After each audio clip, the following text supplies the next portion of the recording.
Hi there.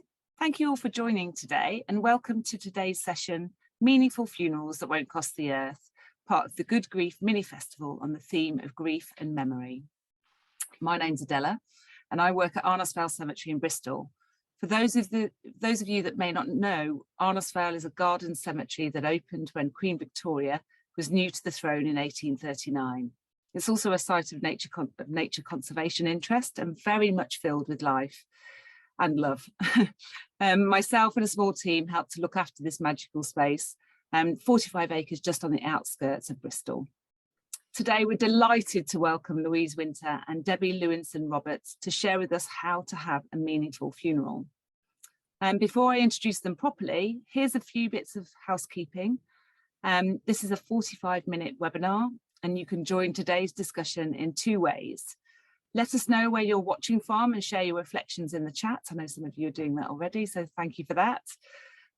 We will have time for audience questions in the second half of the webinar, so please type in your questions for today's panel in the Q&A function, and you can find the chat and the Q&A function at the bottom of your Zoom screen.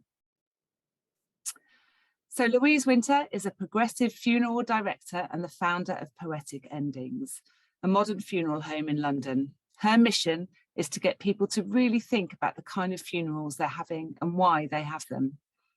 She believes that a good funeral can be transformational in helping us acknowledge and accept that somebody has died.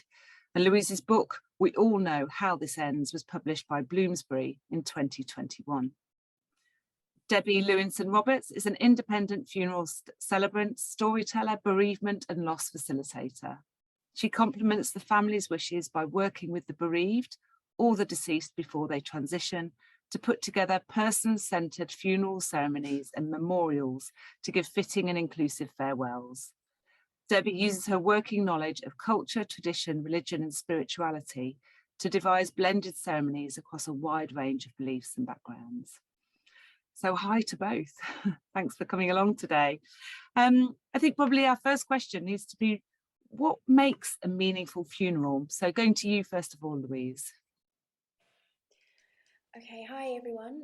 Lovely to be here, and what a great question to start with. So what does make a meaningful funeral? Well, I think the point about meaningful funerals is that it's totally different for everybody, and that actually you don't have to go with the whole 20-minute crematorium, 3 pieces of music service that most people are used to and very familiar with. And actually, the funeral is about so much more than just the service itself. It's about the whole process. It's about the approach that you take to it. It's about being emotionally engaged with what's going on. It's about choosing the right funeral director. It's about having conversations about coming to see the person who has died and whether that's right for you. It's about sitting together as a family, and not everyone has family, sometimes it's friends, and going through old photo albums to put together orders of service. It's about having arguments over sausage rolls and sandwich numbers with your siblings who you barely speak to and are suddenly having to come together as a family to arrange the wake. So it's all of these things that come together to create a funeral that doesn't have to be this generic pre-packaged template that most people have in the UK have experienced. So as I said, it's different for everyone. It depends on people's backgrounds, religion, faith, culture, things they're used to. And I think the real key thing, and what we do in our funeral home in South East London, is try to engage people emotionally with the process as much as they feel comfortable. So some people really don't want to engage at all, and there are aspects of it they feel very uncomfortable with. Other people really want to be very hands-on, very engaged, and really do a lot of emotional work on working out what the right funeral for them is. Really lovely. I love the sandwich reference. I seem to remember like vol-au-vents being one of those things from kind of like days gone by. And Debi, any thoughts around what you think makes a meaningful funeral? I'm not sure what I can add to that. I think Louise gave a really comprehensive list there in terms of what needs to happen, because it's the good and the bad. It's working out the rough and the smooth. You just don't know what's going to happen. Sometimes there's arguments when people die. It's not always going to be a smooth road. So it's actually knowing that this event needs to happen, and working with everybody to make it happen. Often there are funerals where I've been along and other people I know have also gone along to other funerals, and they've actually said this person doesn't, this ceremony doesn't reflect the person who's died. It's like, you know, no attention's been paid to who they were. And so it's really nice to bring something of the person into that funeral. And so it's meaningful to the people who actually attend. So yeah. And you touched on, Louise, about the funeral director. What do you think makes a good funeral director, and how can they support the family or indeed friends that might be organising a funeral? Debbie, yeah, you can start with that one. Yeah, I would say a good funeral director. I mean, families don't always see this, or friends that are there to actually lead the funeral, but one that actually handles the body with care and respect, one that is supportive and able to step in if required. There may be things that the family don't want to do, such as dressing the body or bathing the body, or also step back if necessary. A funeral director needs to be responsive and accommodating, and also a problem solver that's open to possibilities, so not someone that's going to say no to everything that is asked for. I believe a funeral director needs to show compassion. They need to be considerate, not to rush the bereaved, and give moral and also pastoral support. And costs, I know we're going to be talking about costs, but I do believe that costs need to be transparent, and there needs to be good communication with all parties involved. Really good. And Louise, what do you think makes a good funeral director? I think that there are actually some really brilliant funeral directors out there, and there's also an entire spectrum of them. So most people haven't really engaged with funeral directors before and have all sorts of assumptions about what they're like. Usually men who have inherited businesses from a long line of funeral directors and wear top hats and have lots of very shiny cars. And yes, those funeral directors do exist, and some of them are very good if that's the kind of thing that you're looking for and feels like it would be a meaningful funeral for you. But if it's not, there's a whole spectrum of funeral directors. So I'm part of a movement of women who absolutely did not inherit a funeral business. Sadly, I wish I had. It would have been a whole lot easier. And no one in my family has ever been a funeral director. But I chose to do this work, like the many other women who are doing this work as well, because I really believe in it. And I think women in particular have something very special to bring to a role which has mostly been taken over by a very patriarchal corporate approach, where it's very much one size fits all, and it's all about the hardware of the funerals rather than the emotional engagement. So there are lots of female funeral directors all over the UK who've opened up really interesting, creative funeral homes that are very different to what you might expect from a funeral home, and try to do the work in a much more empathetic and sensitive way. So those kind of funeral directors work for some people who don't want the top hats and the canes and necessarily the horses, that kind of thing. But there are also lots of funeral directors who are hidden within their communities, and we don't really come across them. They're not the kind of things that you can Google, and will specifically serve very diverse communities all over the country who have got very specific requirements about how the person who has died is cared for, and any cultural and faith-based considerations that have to go into this. So I think the main thing that people can take away is that there are amazing funeral directors out there, and you've got to find the right one for you. It is a legal requirement now that all funeral directors are transparent about pricing. It used to be optional, and most funeral directors were not. And now every single one of them legally has to display their price list on their website, in their window, and in their entrance hall. And if they're not doing that, they're breaking the law and shouldn't be open. So that's one thing to look for, but also someone who's got the right approach, someone who is speaking your language, someone who actually asks about the person who has died. The number of people who come to our funeral home after they've had terrible experiences at some of the more high street funeral directors, where the first question they have been asked is, oh, how many limousines do you want? And this is after Right. their beloved mother or their daughter has just died. And the funeral director's focus is on the hardware of the funeral rather than, I'd love to know more about your mum and what's going on for you and what do you want the funeral to be like and what are the things that we need to consider. So make sure you shop around, ask questions. The Good Funeral Guide is an amazing place to look. There's a whole spectrum of funeral directors on there, so you can find someone who is really traditional and quite formal and has the most polished, shiny Bentleys going, but you can also find someone who is really emotionally engaged and will really hold your hand through the process and help you put together what I hope would be a really emotionally supportive and meaningful funeral that helped with grief. Yeah, and I just wonder, it's really interesting that you mentioned the Good Funeral Guide there, because I think some of what we're talking about now is really difficult to do when you're gripped with grief, you know, when you're in that stage of actually that, you know, and almost a sensation of like, well, I can't make a decision because obviously you are so immersed in kind of that emotional state.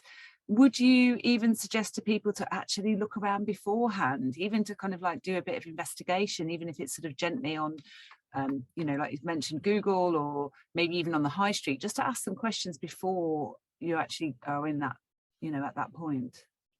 Definitely. Absolutely. Yeah. Anything to do with death, dying, grief, funerals, the whole spectrum of it is best engaged with when you're not actually having to face it. Yeah. And it means then that because when you're grieving, and often if it's a traumatic death, or even if it's not, grief will do really funny things to people's brains. The whole blur of grief and nothing quite makes sense. And you're having to suddenly make all these decisions that you don't want to make. And they're very expensive decisions to make as well. So going in, having dealt with the situation as part of life and just being curious about funerals and not having to be obsessed by them or any of the stuff around illness and that kind of thing, but just being able to do the research before it happens means you can go into it in a much more empowered and informed way, and are less likely to have a funeral which ends up costing a fortune and actually really doesn't serve you in your grief. Yeah, I agree with you. I think so many people that I work with will say that they just went to the first funeral directors that they came across on the high street, or it's one that was recommended by them to them by somebody who had used them previously. And I agree with Louise, that doesn't always serve the purpose. I think it's really interesting, isn't it, how you get to that point, you know, like, okay, it's a Saturday morning, I'm not going to go to the shops, I'm actually going to investigate funeral directors. It's something that is kind of, you know, and that's about, you know, Good Grief Festival. It's about having the conversations and, you know, and beginning to be curious about how you do, you know, move forward with these things. Yeah, absolutely. So the next little note that I've got here is just asking if you could explain what is meant by a blended funeral, Debbie.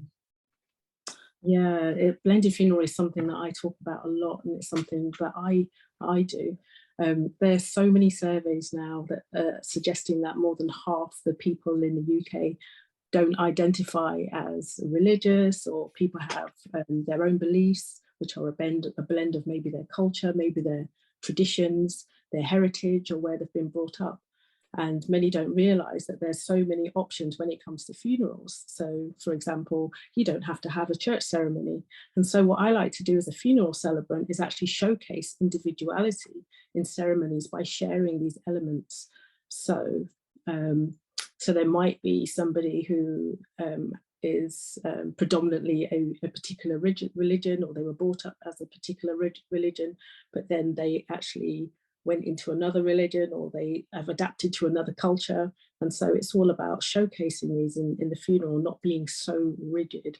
Often, if you go to certain places, for example, as I said, at a church, often you need to follow the rules of the church. And so if there's a minister there, they may actually say, you know, they expect to do a sermonette during the service, and it might be something you don't really want. But lots of people, they will go to what they've always known. So rather than actually look around and think, actually, I could do a service here, I could do it in the community hall, I could do it in a garden, I could do it in a park. You know, there's so many options in terms of what you can do for somebody who's died. And so it's reflecting the person who's died. So it's about finding meaning on the day and giving a really meaningful send-off. And presumably the preparation to get to that point as well. So you actually are able to mould in those different sections, you know, like you say, the blended element. Absolutely.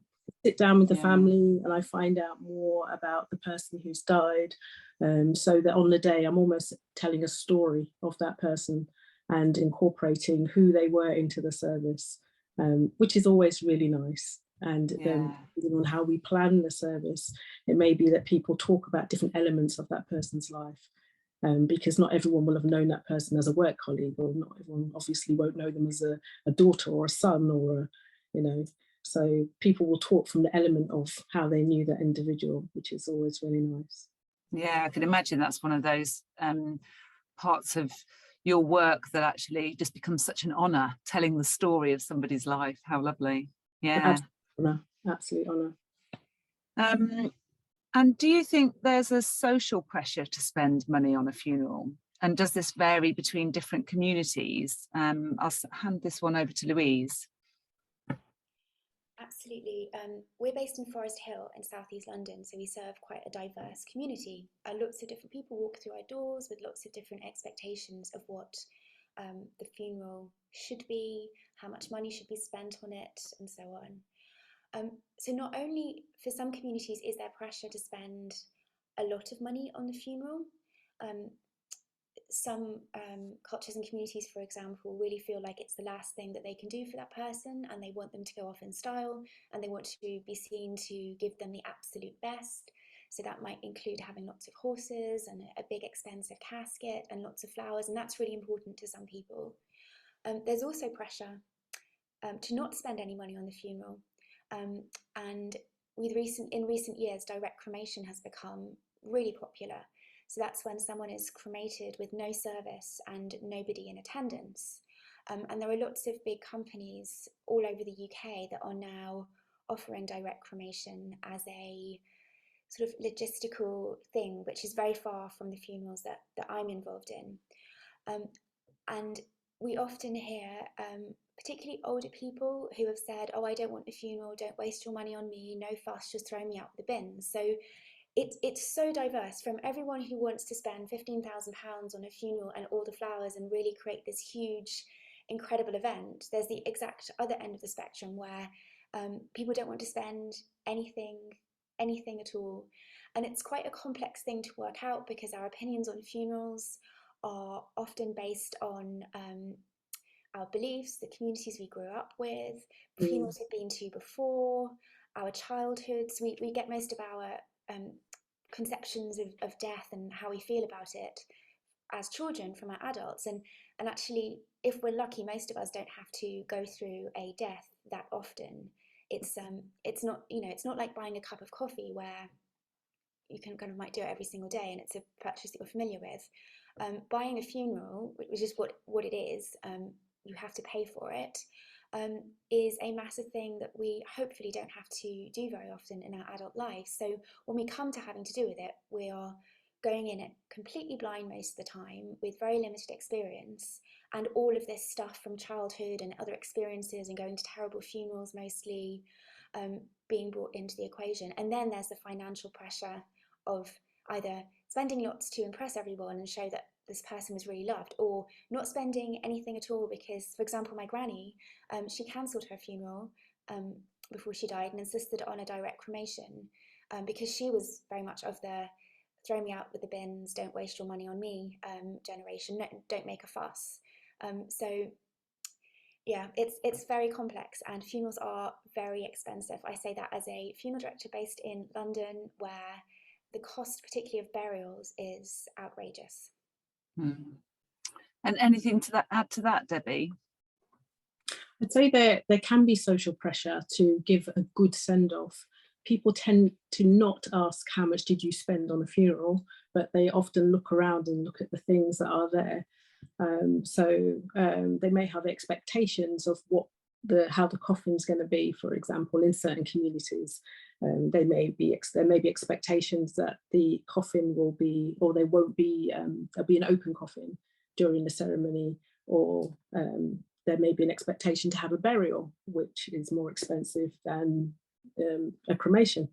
So there are other things where there may not be a pressure exactly to spend money, but certain things are going to cost money if you want to give what people would say is a good send off. And also there may be pressure from other people to do things within the ceremony which may not have been budgeted for. So if there's no planning involved as well, there may be a lot of bickering in terms of what should be paid for, what can be afforded, and dictating from other people that might have authority in terms of what happens in a funeral when the budget isn't there. So yeah, it's very complex. Yeah, and I think mentioning that word planning is really interesting, because I know, Louise, you've mentioned in other talks and before around there's a certain amount of planning that you can do, and you'll probably have to correct me on your phrase, but it's something along the lines of the funeral is for the deceased but serves the Living. and so I think there's something really interesting around that planning element, as that, obviously you want to be able to have the discussions with those people that you might leave behind, but at the same time it needs to serve them. Yeah, and one of the most unhelpful things you can do is plan your funeral independently and not include the people who will be attending it in that and arranging it in that conversation. I've seen it happen several times where people have got very excited about planning their funeral and literally down to every single last detail, including the canapes that are served and who's on the guest list and where everyone is sitting and the exact poetry that's going to be read, and just being really prescriptive about it. And then when that person has died, it has been a really unhelpful experience for the people who've had to arrange the funeral, because they're under pressure to get it right. They want to honour the person that's died, but often what has been planned isn't necessarily serving them in the way that it needs to. So when people talk about planning their funeral in advance, yes, it's a useful thing to do to explore and get to know the options, but it's also a really useful thing to actually include the people who will be attending the funeral and arranging it and what they need. And that conversation changes over time.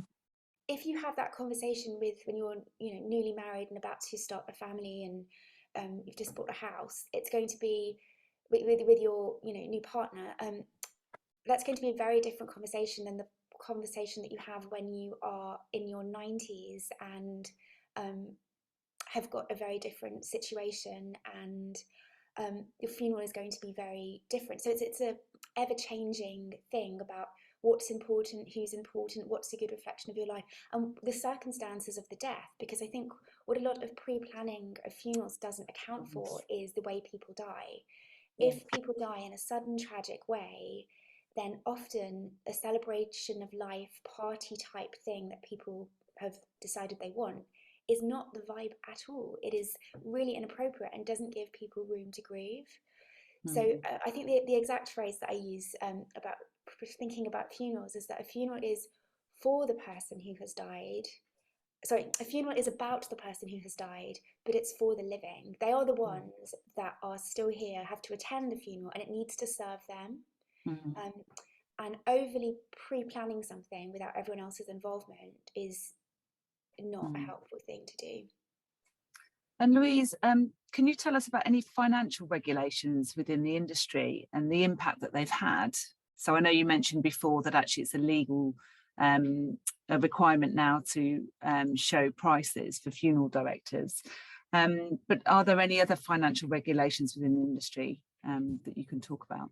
Yeah, there's a very big one which has just come in, has majorly changed everything. So anyone who has watched daytime television will be very familiar with the ads for prepaid funeral plans that will not be saying what I said about funerals are about the person that's died but for the living.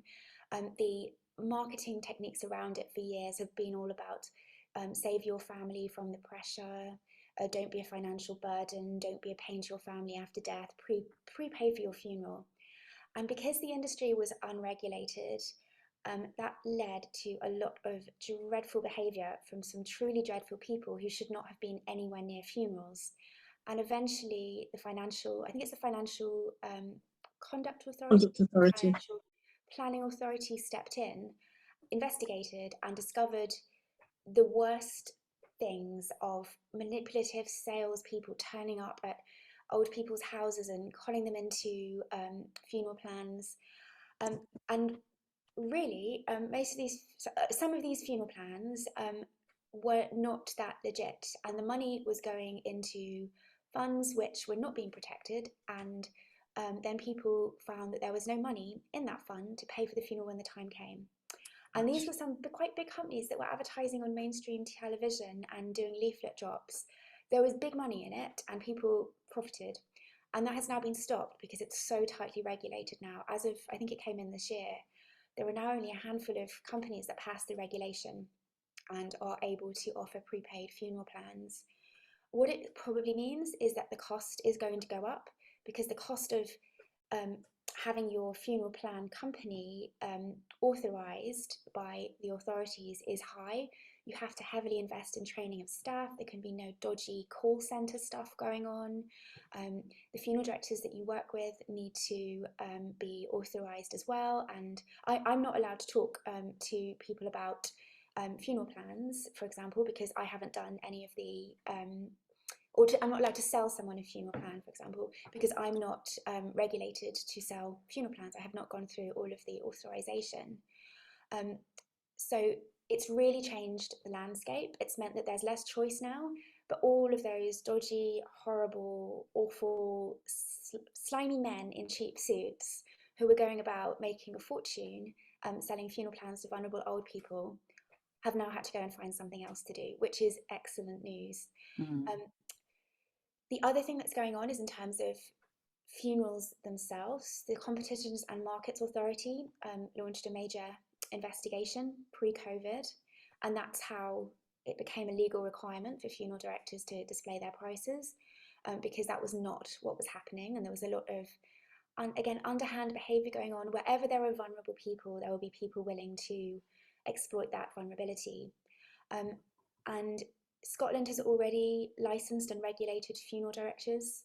That may be coming here. That is very up in the air at the moment because of the constant changing in government and who knows what's going on. But it's on the cards for the future that currently a very unregulated industry where there are very few checks and balances on what goes on behind the scenes is likely to become more regulated, and hopefully it will be regulated in a way which protects bereaved people and ensures that people who have died are properly taken care of.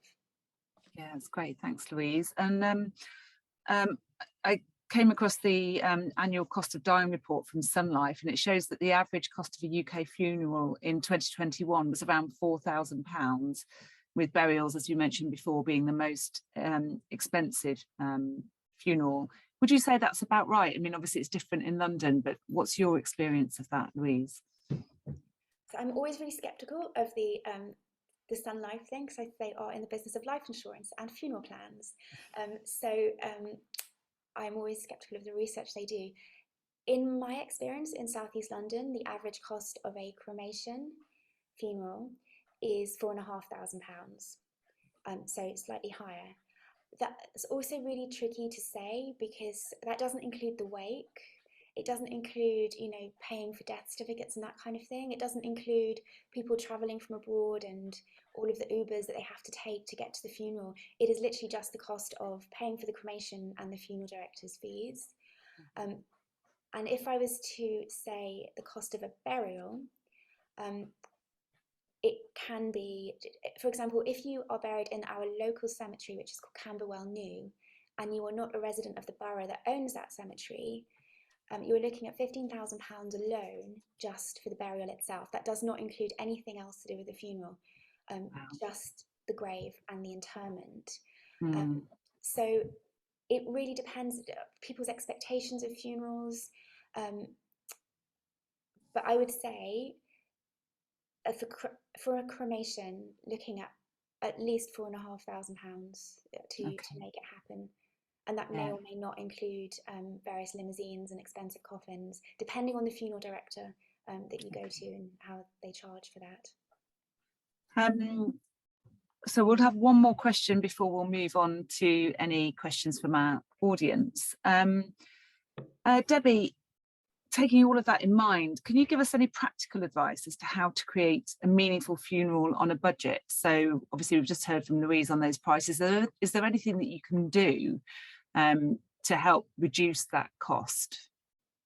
I would say definitely plan in advance. We've heard a lot about planning today, and we're all going to die, but we don't always face it. So there is something about planning and putting aside some money so that you don't have to take out a funeral plan necessarily that may not fulfill your needs when the time actually comes. I say don't leave the burden of paying for your ceremony on others, and do a lot of things that yourself. So if there is a ceremony, use things that you have already.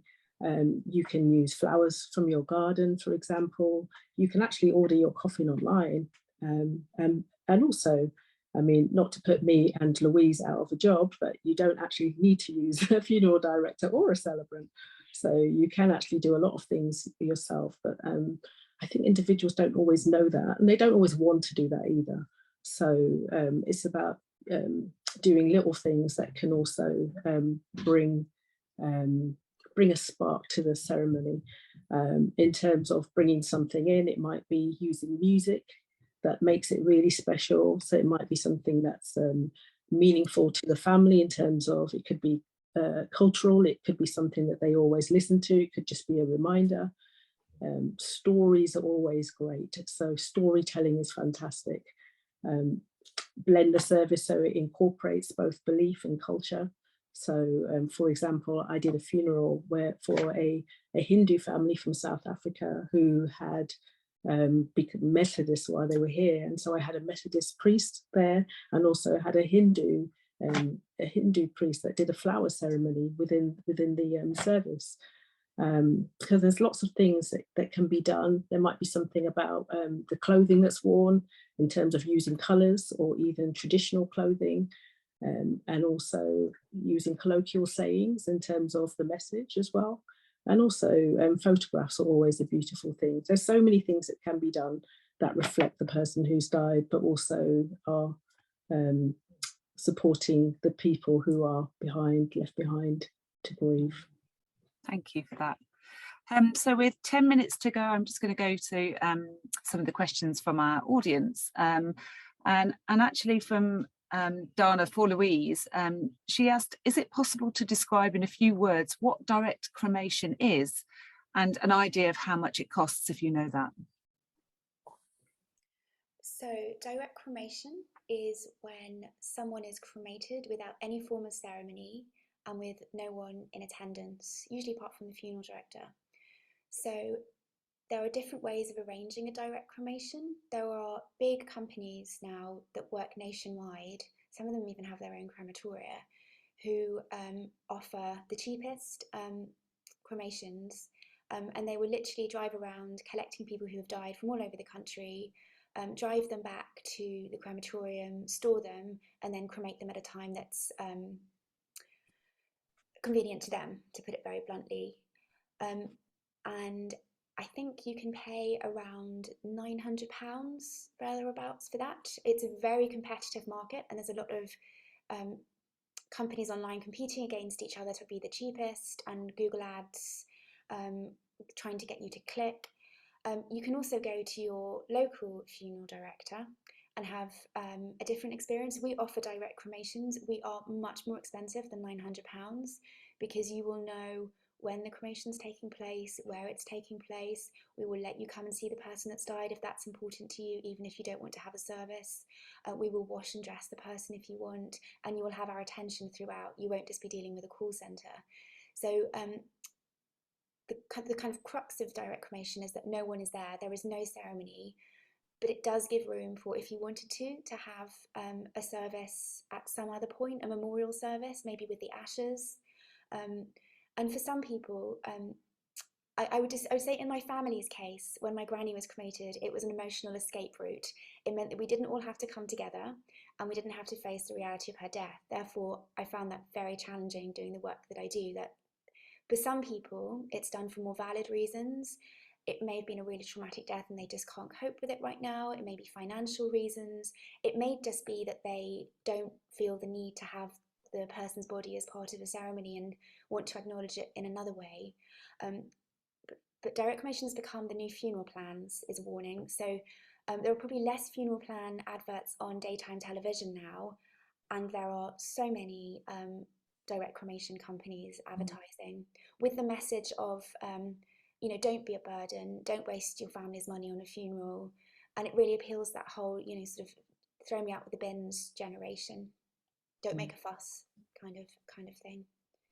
Thank you. And Debbie, a question from Davina. How might I manage without a funeral director? How might you manage? Yeah. So there are lots of things that you can do. And Louise might be able to help here. Do you want me to take this one, Debbie? But just in terms of, you can actually collect the body yourself from the hospital. You can, so you can arrange that. You can actually keep the body at home. So I know a lot of people feel pressured to actually call the doctor straight away or call the funeral director straight away and actually have the body taken away, but you don't actually have to do that. I know that there are particular types of ice packs that can be supportive and help the person from deteriorating. So there's things like keeping the central heating off. There are oils and balms that you can use to rub into the individual as well. And then also when it comes to the actual funeral service, you can actually drive the body yourself and have pallbearers yourself. And also you can actually have funerals at your home. Not so many people do that, but it is something that you can do. And you can also, if you have your own land, you can actually bury someone on your own land, although you do have to give notice and get permission. Okay. Yeah. Anything to add to that, Louise? Just that if that's something you're curious about, there are people who will help. So the Natural Death Centre is a charity who are very keen on DIY funerals and will advise you about how to take care of everything yourself. And also there are home funeral guides who will support you through the process and handheld you through it. One thing I would say on DIY funerals is to always have a backup plan. People are really unpredictable after they have died. And if you're going to be keeping them at home for, say, maybe a week and a half before the funeral takes place, sometimes very drastic changes take place, which would make it very uncomfortable to keep the person at home. So it's always best to know what you're going to do in that scenario and probably have a funeral director on call who will be able to help if it becomes unmanageable. That's really good advice. Yeah. We have a question here around the time between death and funeral has been for most people elongated in recent years, from a few days to 2 to 3 weeks due to changing regulations and the pressure on crematoria. What does the panel think are the pros and cons of this change for the family? Well, one thing I have to say about this is that it's nothing to do with the pressures on crematoria. It is funeral directors that have created this scenario. So if you go to one of the big corporate funeral directors, one of the bigger funeral homes, some people, it wouldn't be a 2 or 3 week wait, it might be 6 to 8, 9 weeks wait. And that has nothing to do with the crematoria. That's often used as an excuse. It's to do with the funeral director's fleet and its availability. There are only so many funerals a funeral director can do in one day. And if their cars are booked out and their conductors are booked out, then you'll have to wait. But funeral directors have not been very transparent about this because people might decide to call another funeral director and appoint them instead. So instead they blame the crematoria availability. And if you call the crematorium directly, you might find that there's actually plenty of available service time and you don't have to wait that long. Funerals can be delayed and over recent years, yes, I'd say for how we work, it's usually 2 to 3 weeks. Sometimes it's longer than that, and that's to do with death registration can take longer. If it's a cremation, there are various bits of paperwork that need to be done. If the coroner is involved, and at the moment the coroners have been truly terrible and are terrible at communicating and don't have enough staff and don't pick up their phones and don't issue paperwork on time, that can delay the funeral by weeks and weeks. And there are lots of sort of cultural and faith-based considerations that come in as well. Some people want to do the funeral within 24 hours because that's their religious belief. For some people, me saying the funeral takes place in 2 to 3 weeks' time is horrifying to them, and they want to wait much longer. So I think what works for one person isn't right for the next family.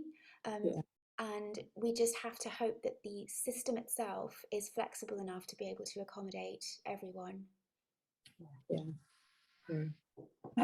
So we've got just 2 minutes left, and there's a lovely question here which I think would be good for both of you to answer. From Ruth, can you share any moments that have created real joy in funerals? So Debbie, do you want to go first? Oh, what's a joy? So there was, so when I'm doing a funeral, I like to work with the family in terms of finding out more about the individual that's died. And there was a funeral, and actually this is one that I did with Louise, where we worked with a family whose their father was really into music, and he had wooed his mother, his wife, their mother, with music. And so the way that I did the service with the daughters was actually through music. And so we created a musical anthology where we told the story of how he met his wife and how their relationship was through music. It's through snippets of music. We packed so much into that 30 minutes, and you know, the family was so pleased with it. And what was nice was that the wife didn't know that we were going to do this, so for her it was a beautiful surprise. It's just about creating moments that bring joy to the family. We know that they'll be crying and there may be tears, but it's also about bringing, you know, a bit of sunshine. Yeah, lovely. And Louise, can you recall a moment of where there was created real joy in a funeral? I think it's often just the simplest funerals. I'm involved in some very complex, expensive funerals. I'm also involved in funerals which have barely cost anything. They've taken place in the early morning service time at the crematorium, which is often half the price of the normal time. That's a way to reduce the cost of the funeral. And it's just the tiniest moments when people don't go with convention and what's expected and just what they think a funeral is, but are really brave and engage emotionally and ask questions and work out what's right for them. And my favourite funerals are often those 10 o'clock in the morning at the crematorium when we've just got 20 minutes and people who are very close and meaningful come together and may just stand around the coffin holding hands and listening to birdsong. And they can be the funerals where I go away feeling like, yes, I did my best there, and I know that funeral will serve those people in their grief moving forward, because it meant something. They were engaged in the process. They weren't just following a series of prescriptive traditions which had just become a formality. They'd really done the emotional work and engaged genuinely. That's a good feeling. That's why I do this work. Yeah, absolutely. What a lovely thing to end on. So yeah, thank you to Louise and Debbie for sharing your thoughts on how to create a meaningful and affordable funeral. And thank you all so much for joining us today. Do have a good rest of day.